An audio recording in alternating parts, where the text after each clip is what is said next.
Ok, donc ce shiur est dédié pour l'élévation de l'âme de Karen Ruth Lane. Donc la question qui est posée par la moitié de la classe, en gros, est l'obligation d'après la Torah, c'est le Harav, c'est marqué dans Pirkei Avot, fais-toi un rabbin. C'est bien d'avoir un rabbin attitré. Pourquoi est-ce bien? Menachem rajoute pour ne pas être un électron libre. Donc pourquoi est-il bien de ne pas être un électron libre? Et Binyamin, tu rajoutes? Pourquoi on a nous-mêmes notre libre arbitre pour faire nous-mêmes nos choix? Pourquoi on doit alors poser des questions au Rav quand on a des choix à faire? Ok. Bon, la réponse elle est simple et multiple à la fois. On va commencer par une réponse.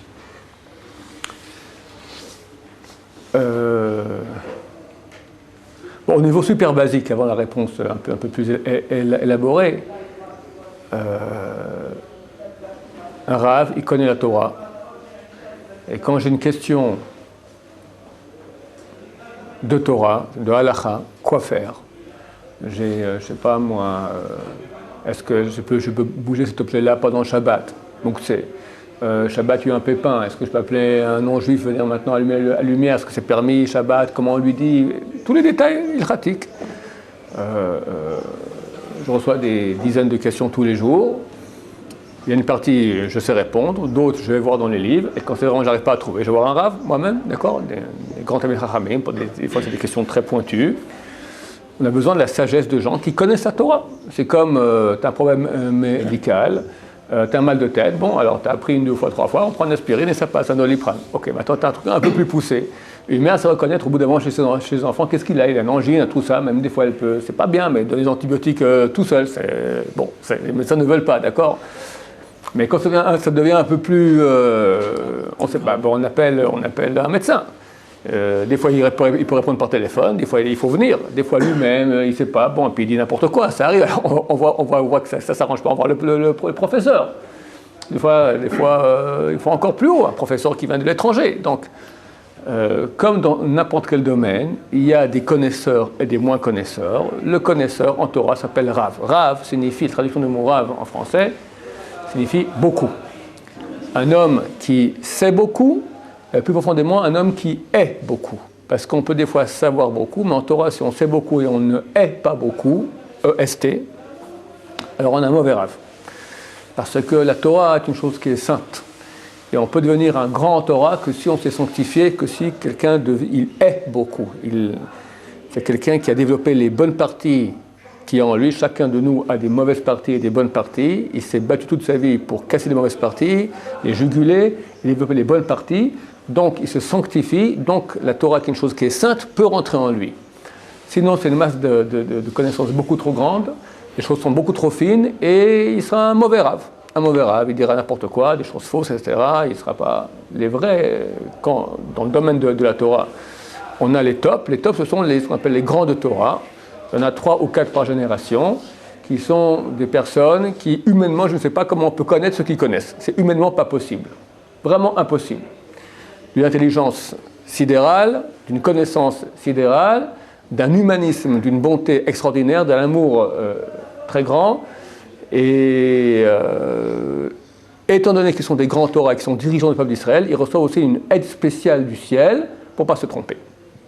Donc d'habitude, quand on a une question, on ne va pas voir. Il y en a qui ont Roi HaKodesh, qui ont l'Esprit Saint. On n'est pas trop pour. La Gemara, elle dit « Chacham adif minavi ». Un sage est plus grand qu'un prophète. Même quelqu'un qui aujourd'hui il a Roi HaKodesh, il a l'Esprit Saint, d'accord, il voit des choses, il a un don de clairvoyance. Il y en a quelques-uns en Israël qui sont de ce gabarit, Baruch Hashem. Mais c'est très tentant, parce qu'on sait qu'il voit. Donc, tu as un chidour maintenant, alors c'est elle ou c'est pas elle? Tu sais pas, oui, non, tu n'en peux plus, d'accord, tu t'en parles la nuit, tu vas aller, allô monsieur, voilà, j'ai rencontré, oui c'est elle, non c'est pas elle, bon, c'est beaucoup plus simple. C'est très tentant, j'ai une affaire maintenant, j'y vais ou j'y vais pas, une proposition de travail, c'est bon ou pas, je vais à l'étranger, je reste en Israël, qu'est-ce que je fais? Tac, tac, c'est très tentant, hop, ça tombe, il voit tout, qu'ils me disent. Chazal disent une chose extraordinairement grande et dure à avaler. Surtout pour les bons Français sfarades qui ont une grande foi dans les rabbanim et influencé par, c'est bien, positivement, par les grands miracles qu'ont fait les grands rabbins, Sfarad, etc. Mais la Torah, elle se met beaucoup plus haut que le niveau des miracles et que le niveau de la clairvoyance. Elle dit, un grand Torah, un sage, il est plus grand qu'un prophète. Un prophète, quelqu'un qui aujourd'hui a Ruach HaKodesh, qui a l'Esprit Saint, hein, donc un don de clairvoyance, il a un niveau qui est beaucoup plus bas qu'un prophète. Un prophète, c'est la puissance 100, d'accord, c'est énorme, énorme. Un prophète qui se trompait, on devait le tuer à l'époque, c'est un faux prophète. Il parle au nom de Dieu. Comment on vérifie si un prophète est vrai ou pas? La Torah dit, il annoncera une chose, si elle se réalise, ça, pas qu'à annoncer que demain il va tomber de la pluie, il a écouté la météo, d'accord? Il va annoncer une chose qui normalement ne peut pas arriver et qui va arriver de façon tout à fait incongrue, anormale, statistiquement parlant. On le vérifie 2, 3, 4 fois, on voit qu'il se comporte dans les voies de la Torah, c'est un homme saint, etc. On sait que c'est un vrai prophète. S'il se trompe, on doit le tuer, puisqu'il a prétendu parler au nom de Dieu. Bon, on tue personne, c'était à l'époque du temple, etc. C'est un faux prophète, quelqu'un qui veut qui veut induire le peuple juif en erreur. Donc, c'est un homme qui est très très grand, il ne peut pas se tromper, il risque sa vie en disant une parole. La Torah nous dit, un sage, qui n'a aucun don de clairvoyance, est plus grand qu'un prophète. Je ne veux pas bien qu'on n'a pas beaucoup de temps et ce n'est pas tout fait dans le sujet, mais je ne me retiens pas de vous raconter cette histoire que j'ai racontée souvent ici, qui est tellement extraordinaire. Elle est écrite dans le traité Shabbat, page 108. Je ne raconterai pas jusqu'à la fin, parce que la fin, elle est tragique, mais au moins le début. Les deux plus grands rabbins qu'il y a eu dans le peuple juif, après que c'est achevé l'époque des Tanaïm. Les Tanaïm, c'est les sages de la Mishnah. Ça va jusqu'en environ l'an 220 de l'ère chrétienne. Rabbi, c'est Rabbi Anassi, qu'on appelle Rabbi ou Rabbi, a écrit la Mishnah. Dès lors, toutes les paroles des Tanaïm ont été mises par écrite dans la Mishnah, et commence l'époque qu'on appelle des Amoraïm. Ce sont les rabbins dont les paroles vont être composées, mises par écrit dans le Talmud, environ 3 siècles plus tard, peu moins, 450 de l'ère chrétienne, 2 siècles et demi plus tard, 450 de l'ère chrétienne, Ravashi et Ravina, ces deux rabbins, en Babylonie, vont mettre par écrit toutes les paroles des Amoraïm, on aura la Gemara. Maintenant, on a une loi que ce que dit un Tana, un Amora ne peut pas contrer. Un Tana, c'est un rabbin d'un plus haut niveau qu'un Amora. D'accord? C'est une époque très grande qui s'arrête avec Rabbi. Après commence celle des Amoraïm, en 220 et 450 de l'ère chrétienne. La génération après Rabbi, les deux plus grands Amoraïm, les deux plus grands rabbins de l'époque étaient Rav et Shmuel. Rav et Shmuel. Shmuel habitait la Babylonie, Rav habitait Israël. Rav était à la limite presque comme un Tana. On dit Rav, Tana ou Palik. Contrairement aux autres Amoraïm, il pouvait aller contre un Tana et ne pas être d'accord. Tellement il était haut. Un rabbin d'une sainteté, d'une grandeur en Torah inimaginable. C'est le seul rabbin qu'on appelle Rav. Son vrai nom c'était Abba. Rabbi Abba.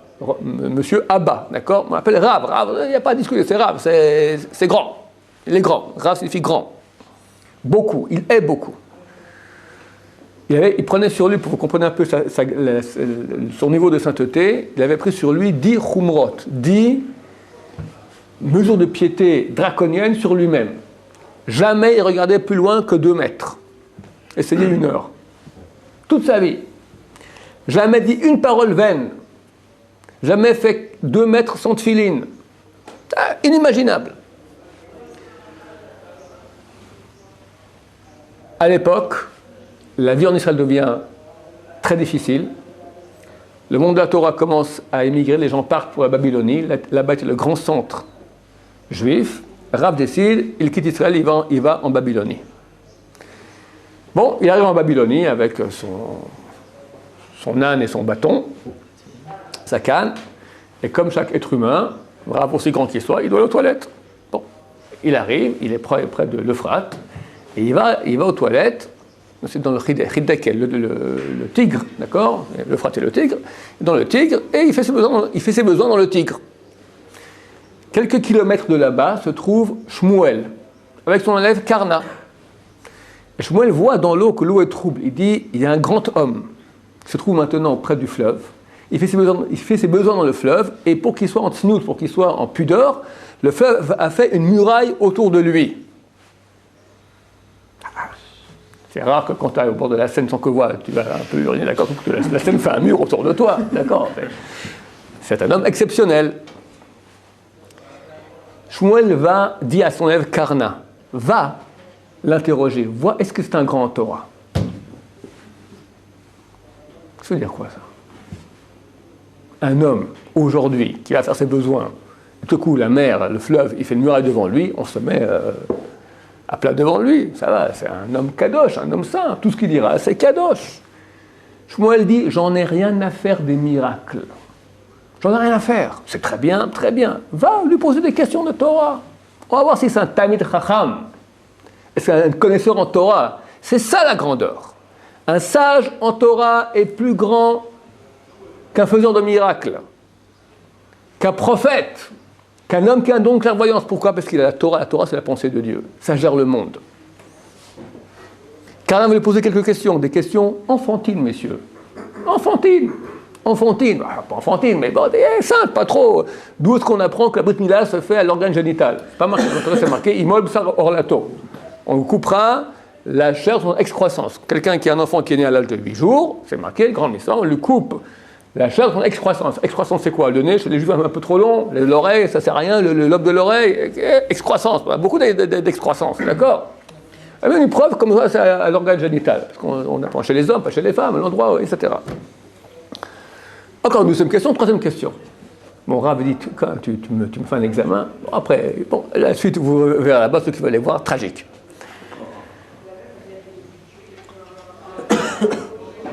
Autre exemple, je suis dans la lancée.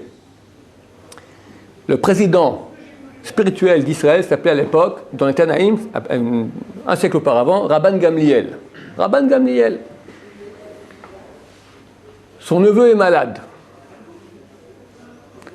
Il envoie un shaliach, un délégué, aller voir Rabbi Hanyan ben Dossa. C'est un très grand sadiq, Rabbi Hanyan ben Dossa, qu'il prie pour son neveu. Alors, Rabbi Hanyan ben Dossa prie, et le neveu guérit. Sa femme dit, je ne comprends pas, rabbin, je comprends pas, à qui je suis marié? C'est lui le rabbin ou c'est toi le rabbin? Pourquoi, toi, quand tu pries, il reste malade, lui il a prié, et ça marche. Qui est plus grand? En deux mots, je veux être la femme du rabbin, pas...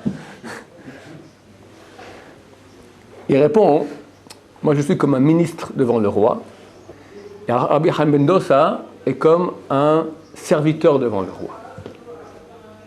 Le serviteur du roi, sauf votre respect, il rentre même dans la chambre du roi, la chambre à coucher, il voit le roi en pyjama des fois, il lui nettoie les toilettes. Qui va nettoyer les toilettes? Il faut bien que quelqu'un le fasse, le serviteur du roi. Donc il est dans l'intimité du roi. Alors Ben Dossa, il peut aller plus profondément que moi, il peut aller dans la chambre, il peut aller voir le roi, l'appeler, écoutez, j'ai un neveu, il est malade, ça fait que... Le roi, il fait, oh, bon ok, pour le serviteur, c'est qui allô, hein, occupé de lui, voilà, terminé. Moi je suis un ministre devant le roi. Je ne peux pas demander un truc pareil. Ministre, il vient maintenant, il ne rend pas en service à mon neveu, ça ne se fait pas. Je vais avec les habits du ministre, le roi est habillé en roi, on s'assied, on ouvre les cartes. Et on gère le royaume.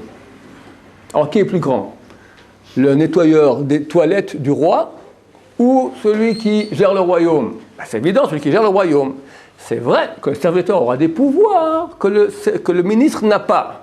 Mais entre un serviteur et un ministre, qui est plus grand? Le ministre. Savoir la Torah, être un grand Torah, c'est être celui qui gère le royaume, la terre, l'univers avec Hachem. C'est ça, Man Malchi Rabbanan, c'est qui? Les rois d'Israël Rabbanan, les sages d'Israël. Donc, je reviens à la question qui a été posée. Pourquoi avoir un rave? Alors, quand j'ai une question basique d'abord, je dois aller voir, savoir, un poulet, il est cachère, il n'est pas cachère, n'importe quoi, est-ce que j'ai le droit de faire Shabbat, cette chose-là? C'est n'importe quelle question. Un connaisseur. Pour petite question, petit connaisseur, grande question, grand connaisseur, très très grande question, le top. On ira voir de préférence, comme j'ai dit, les sages d'Israël, parce qu'eux sont branchés à la sagesse d'Hachem, la pensée de Dieu. Donc quand ils disent c'est droit, c'est juste, c'est ce que Hachem veut. C'est la réponse la plus vraie qu'on pourra avoir. Et c'est vrai qu'on a cette épreuve-là. Des fois, on a l'occasion d'aller voir où je prends un exemple de Rav Steinman, d'accord, Rav Steinman, ça se peut que ces grands rabbins d'Israël ont roi HaKodesh. J'imagine qu'ils l'ont, mais jamais ils le montrent. Le Rav Shach, jamais il a montré qu'il avait roi HaKodesh. Je sais, il y a des histoires, le Rav Chazan m'a raconté que son père, sa mère habitait la Corse. Le père de Rav Chazan était très proche du Rav Shach. Et à l'époque, elle avait été malade, il lui a demandé une bracha, le Rav avait béni, bon, Hachem, il avait une opération, tout ça, et elle avait réussi. Puis un jour, il lui dit comment va ta mère? Elle est vieille, tu devrais aller la voir. Ouais, bon, bientôt. Après, prochaine fois, une semaine plus tard, il devient. Nous, t'as pris un billet pour aller voir ta mère? Non, vous comprenez, ça vaut la peine, elle est vieille, va la voir. Le fil en aiguille, chaque fois, et lui, toujours occupé, l'affaire machin. Il dit, pour finir, alors, ok, c'est bon, il a décidé qu'il a pris le billet. Et il apprend, sa mère est décédée. Et moi, le Rav Shach lui dit, je t'avais dit d'aller la voir. Le Rav Shach, il aurait pu dire, écoute, je sais que ta mère va mourir dans un mois, fais vite. Ils ne montrent jamais qu'ils ont roi HaKodesh. Ils ont, c'est évident. Mais ce n'est pas la façon d'agir. La façon d'agir, elle est Torah. Torah, je donne un conseil. Ils cachaient cela. Il y a d'autres qui ne cachent pas. C'est vrai qu'on est tenté d'aller voir ceux qui ne cachent pas, qui me disent « j'ai vu que c'est comme ça ». C'est beaucoup plus tentant, mais c'est beaucoup plus faux. La Torah nous indique le vrai moyen d'agir, c'est d'après la sagesse. Donc quand j'ai une question dans ma vie, des questions des fois extrêmement décisives, dont l'enjeu est très très grand, la meilleure façon de savoir où est que faire, où est la vérité, c'est aller voir un grand de Torah. Alors, ce n'est pas pour un oui, pour un non qu'on va les voir, on va les voir pour les questions importantes vraiment. Je serai dans ma vie mon propre Rav, pour les questions faciles. Et qui sont plus difficiles, c'est quoi plus difficile? Où je dois faire un choix, où est mêlé à mon choix des pulsions. Des pulsions. On va prendre un exemple. Il y a le mariage d'un ami éloigné. Maintenant, aller là-bas, ça me fait perdre une soirée entière. Et je ne manque pas de travail. J'y vais ou je ne vais pas? Le parti me dit, écoute, il faut conserver les liens, lui, ton mariage, la moindre des choses, la caratatov, reconnaissance, tout ça. Et puis, il fait mauvais temps, il fait froid, je suis fatigué, j'ai du boulot. Je dirais que j'étais occupé. Il y a deux côtés qui tirent. Un côté de paresse, un côté, au contraire, de reconnaissance, de faire le bien. Et la vérité n'est pas claire. Effectivement, peut-être que ce n'est pas un ami qui nécessite que je passe une soirée entière là-bas. Un petit coup de téléphone sera suffisant. Et peut-être que non. Et là, notre choix est forcément un peu touché. Chazal, on dit qu'un juge, si on donne un pot de vin, même une petite pièce de rien, déjà son jugement est faussé. La paresse qu'il y a en nous, ce n'est pas une petite pièce. C'est un rocher énorme qu'on a sur la tête. D'accord? Donc forcément, nos choix sont extrêmement faussés, tronqués. Donc il est utile de prendre conseil chez quelqu'un d'autre. Alors ce n'est pas forcément un rave, on peut tout simplement poser la question à quelqu'un, un ami, qui est sage, qui a une expérience de la vie, qui est pratique, et lui qui est extérieur, il pourra nous dire, il pense que oui, il pense que non. Des fois, ça peut être son conjoint. Son conjoint, il n'a pas le même problème de paresse que moi, d'accord? Lui, il sait maintenant, il te dira, oui, ça vaut la peine ou ça ne vaut pas la peine. Ça peut être un conseil utile. Des fois, c'est ni le conjoint, ni toi-même, ni une personne de son entourage. Les questions sont fines parce que les choses, c'est confus. Nos sentiments sont mêlés. On ne sait pas exactement ce qui est juste. Là, on va avoir déjà un rave qui va nous aider à faire des choix intelligents. Parce que là, d'abord, il est extérieur, donc il a une image non tronquée comme nous l'avons. Deuxièmement, il a de la Torah en lui, donc il sait qu'est-ce qui est accessoire dans la vie et qu'est-ce qui est essentiel. Lui-même est en contact avec des grands de Torah, donc il sait d'expérience aussi, il a été Meshamesh, marqué Gadol Shimusham Ilemuda. Plus grand est le fait de servir un rave que celui d'étudier la Torah. Pourquoi? Parce que quand tu sers un rave, tu apprends la Torah pratique. Alors Besson Bashaoul disait, être un Talmid Chacham, un sage Israël, c'est pas quelqu'un qui a une réponse à chaque question qu'on lui pose. C'est quelqu'un qui a 5 réponses à chaque question qu'on lui pose. Telle question a priori, Bediava, ça veut dire a posteriori, pour des gens de l'étranger, pour des gens qui sont en Israël, pour des gens qui sont débutants en Torah, pour des gens qui sont férus en Torah. La Torah, c'est une chose qui est mouvante, c'est pas dans tous les cas, c'est une chose, ça dépend qui, quoi, comment, c'est humain, c'est foncièrement humain. Ça ne peut pas être fou, c'est pas qu'on joue à la tête du client, on va donner une réponse comme ça, on va donner la réponse adaptée à cette personne. À cette personne. Donc il faut une personne qui connaisse la Torah, qui ait fréquenté les grands de Torah, qui pourra plus facilement nous donner une réponse. Et si ces personnes ne se sentent pas les épaules suffisamment larges pour trancher, il dira, écoute, moi je pense comme ça, mais je ne veux pas prendre de responsabilité, ça m'a l'air trop, je ne suis pas certain de ce que je dis, prends conseil à un grand de Torah, et bien au Hachem, le peuple d'Israël n'est pas orphelin, on a des grands de Torah à chaque génération qui sont là pour ça. Dieu a planté à chaque génération, il a vu qu'il y aurait peu de tzadikim, il a planté peu par génération. Mais chaque génération, il y en a. Qu'on peut aller voir des sages de Torah, leur poser des questions maintenant, qu'est-ce qui est juste de faire dans ce cas-là? Il arrive, j'ai entendu peut-être 3-4 fois dans ma vie où le Rav il a dit, je ne sais pas. Ça arrive des fois. Des fois, c'est une fois un cas où un type venu à l'Yeshiva, un jeune, et il a adoré. Il voulait rester.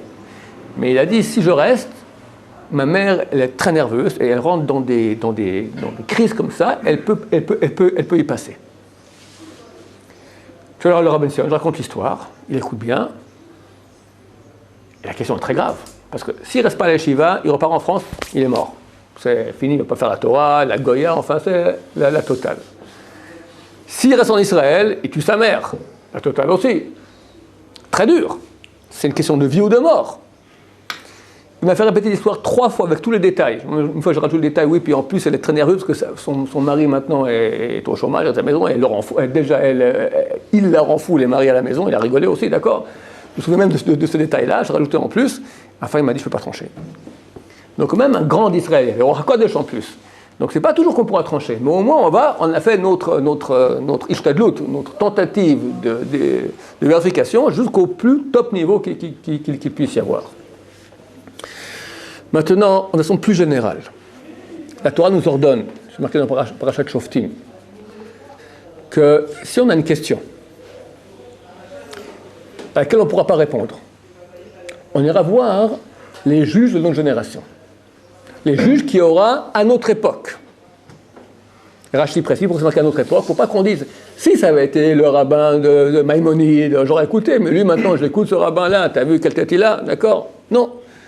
Il y a une obligation, quand on a une question, on ne sait pas comment la résoudre, d'aller voir les grands de notre génération, les juges de notre génération. Un juge, ce n'est pas quelqu'un qui a fait les 3, 4 et 5 ans de droit avec un doctorat et un chapeau, machin comme ça, d'accord? C'est pas ça que je parle. On parle des juges, ce sont les dirigeants spirituels du peuple d'Israël qui vont juger. Est-ce que c'est cette direction qui est la bonne ou l'autre? C'est les dirigeants du peuple d'Israël. Dirigeants spirituels, bien sûr. Le Gaon, il a fait Chumash Agra. Pardon?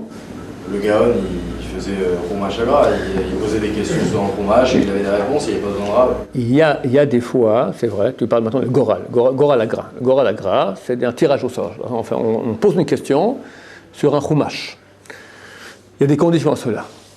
Être un homme extrêmement saint et qu'il n'y a aucun moyen de définir quelle est la bonne chose à faire et que la balance ne pèse pas plus d'un côté que l'autre. Dans ces cas-là, c'est vrai, il y a un Goral Agra à faire. Le Rav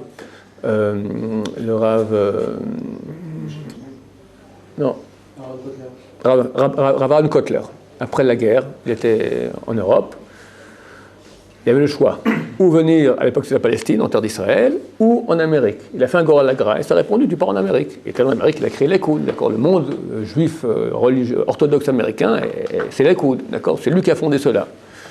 Donc il y a un moyen. Mais c'est dans des cas extrêmement exceptionnels qu'on fait cela. Il y a eu un autre cas sur le Rav Levin. Le Rav Levin, il y avait eu, à l'époque, une tuerie à Hebron, il y avait 35 morts assassinés, qui ont été tous enterrés sans nom. Vous ne savez pas qui a été enterré. Les familles voulaient savoir sur qui se recueillir. Alors le Rav Levin est venu, il a fait un Goral Agra et il a ouvert chaque fois. Et chaque fois, il y avait un verset qui correspondait exactement à la personne qui était son nom, son prénom, ou un signe, etc. On a pu définir exactement. D'abord, il a ouvert, c'est L'Hachem, la Haaretz Umloa. Comme ça, il a le premier verset. L'Hachem, on écrit Lamed Hei. Lamed Hei, c'est l'Hachem. 35. L'Hachem, la terre appartient à Hachem. C'est 35, c'est 6 sur les 35 qui étaient morts. Un deuxième verset qui montrait aussi, c'est ceux qui sont proches, c'est eux qui mourront à Kiddush Hashem. Et après, il a commencé les noms chacun, et bon, il y a des moyens de faire des choses, mais c'est des cas extrêmes. Quand j'ai une question maintenant dans ma vie, pour un grand de Torah, d'habitude, il tranche. Pour une question de vie ou de mort, est-ce qu'on va faire comme si jamais on fera un cours à la gras? C'est pas... Comment on peut s'appuyer? Pardon? Comment on peut s'appuyer sur ça? Ça existe. La notion de Gora, elle existe, elle est permise. C'est quoi la différence avec la prophétie? La prophétie, c'est Dieu qui parle. La prophétie, c'est Dieu envoie un message au prophète. Il dit, va dire au peuple d'Israël. Est-ce que c'est ça? Certains rabbins parfois prophétisent un truc? Non, le roi HaKodesh, c'est le don de clairvoyance, où il voit des choses futures. Mais ils peuvent se tromper. Abraham Kanevsky. Entre quelqu'un à qui on demande dois-je faire ci ou cela, et une prophétie, à vrai dire, la différence semble assez tenue. Non, la différence, elle est très claire.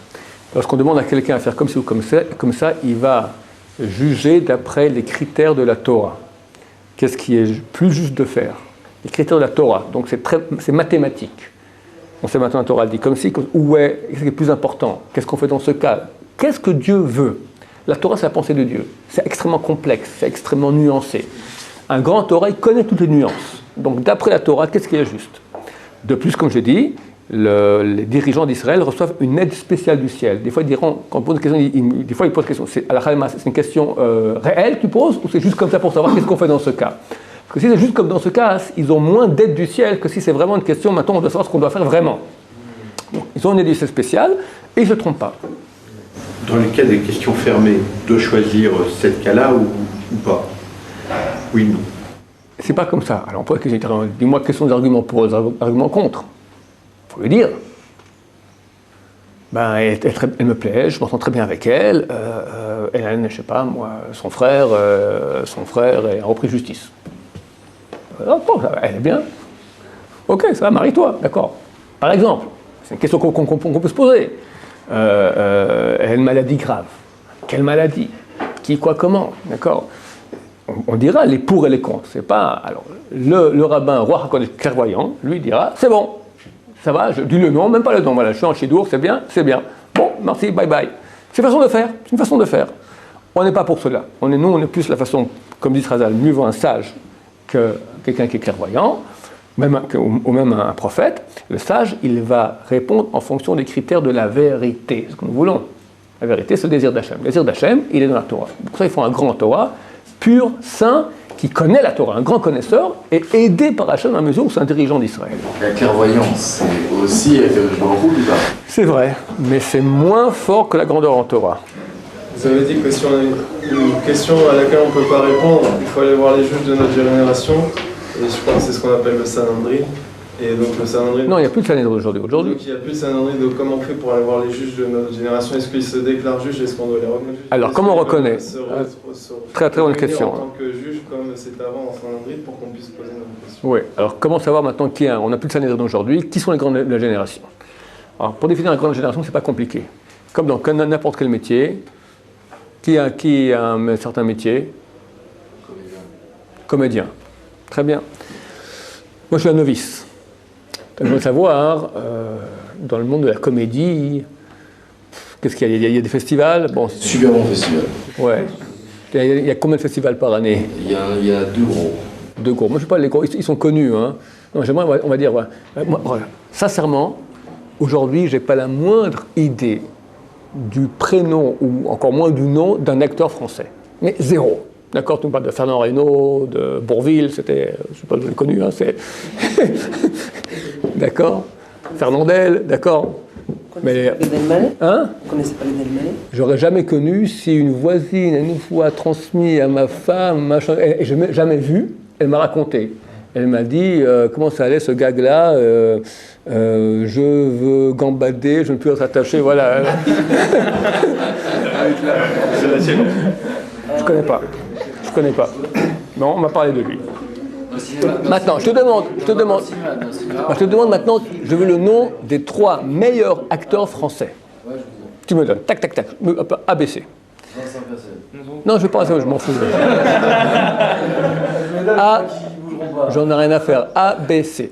Maintenant, je vais voir un autre super connaisseur en comédie. Je pose la même question. Je prends 100.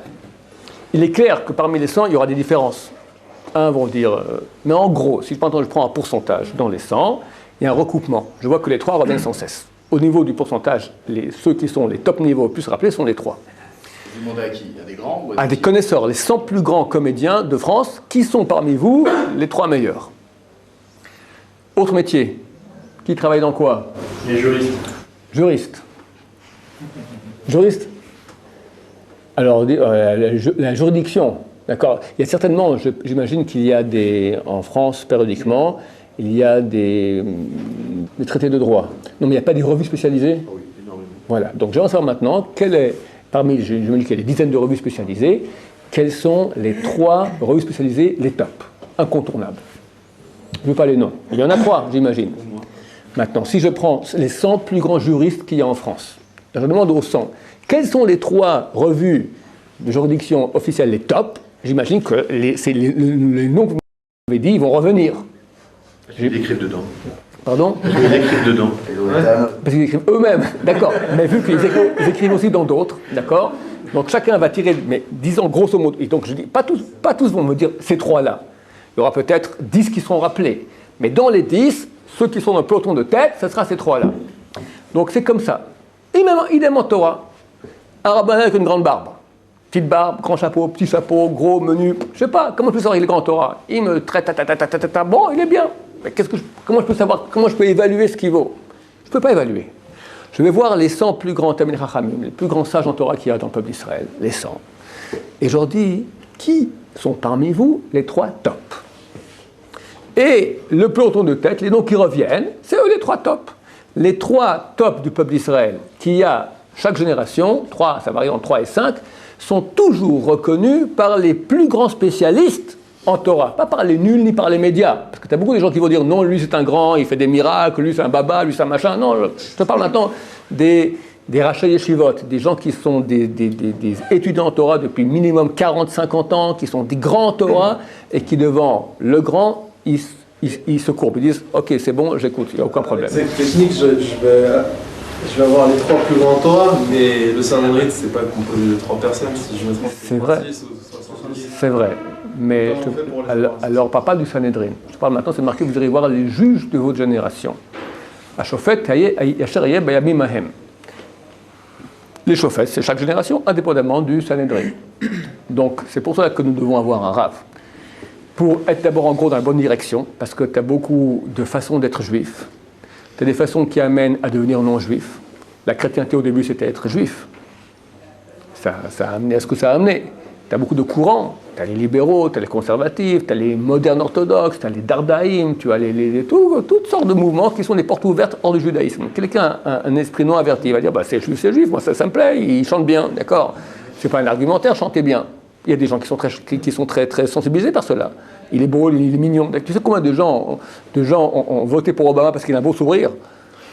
Non, mais c'est fou, mais c'est comme ça que ça marche, d'accord? Les gens ne sont pas intelligents. Donc, si on veut être certain de ne pas se tromper, on va voir le rabbin qui va me dire maintenant quels sont les arguments, les critères intelligents de choix. Donc, d'abord, en gros, pour être dans le bon mouvement. Ensuite, dans la question pratique de la vie, plus la question sera aiguë, pointue, plus on ira voir une instance rabbinique de qualité, jusqu'au grand de la Torah. C'est ça qu'Hachem il attend de nous.